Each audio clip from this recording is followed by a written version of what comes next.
கண்ணு இங்க புடன்லயே வச்சிருக்க, தூக்கி இருந்து அல்பாயுஸ்ல போய் சேர்ந்திருப்ப. தம்பி மன்னிச்சிருப்பா. விடுங்க, அவருக்கு உங்க அப்பா வயசு இருக்கும். சும்மாரி. யோ போய் பெரிய வண்டியா விழு, அப்பதான் சீக்கிரமா போய் சேருவேன். ஆளையும் மண்டையும் பாரு. டேய் காசு ரெடி பண்ணிட்டியாடா? வட்டி கொடுத்தவன் சாவடிக்கிறான்டா. உனக்கு போய் ஜாமீன் போட்டம் பாரு. இல்லடா, இன்னும் 4 நாள் லோன் ஆயிரும்டா, சீக்கிரம் கொடுத்துறேன்டா. டேய் நீ ஃபர்ஸ்ட் காசு கொடு, மச்சாங்கிச்சாலும் அப்புறம். நாளைக்குள்ள காசு வரல உன்னை சாவடிச்சிருவேன், போட. சரிடா. ஏய் என்னடி இது? நான் உன சிக்கன் கிரேவி தாண்டி பண்ண சொன்னேன், எதுக்குடி குழம்பு வச்சிருக்க? இல்லங்க, எல்லாருக்கும் பத்தாதுல, அதனால தான் குழம்பா வச்சேன். ச்சே நீயே தின்னு. இப்ப எது கோவத்துல இப்படி கத்துறீங்க? எது கத்துறனா? ஆமாடி அப்படிதாண்டி கத்துவேன். கோவத்துல இப்படி கத்துறதுனால நீங்க பெரிய ஆளு, உங்களை பார்த்து எல்லாரும் பயந்துட்டு இருக்காங்கன்னு நினைச்சிட்டு இருக்கீங்களா? இவன் ஒரு பைத்தியக்காரன், இவன் கிட்ட பேச்சு கொடுத்து நாம ஏன் பேச்சு வாங்கிக்கணும்னு எல்லாரும் ஒதுங்கி இருக்காங்க. எதுவா இருந்தாலும் ஃபர்ஸ்ட் பொறுமையா சொல்லுங்க. இங்க பொறுமையா சொல்லி புரிஞ்சுக்காதவங்க யாருமே இல்ல.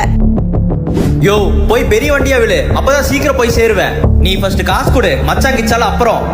இங்க எல்லாத்துக்குமே கோவப்பட தெரியும். எல்லாரும் கத்திட்டே இருந்தா இங்க யார் வாழ்க்கையும் நிம்மதியா இருக்காது.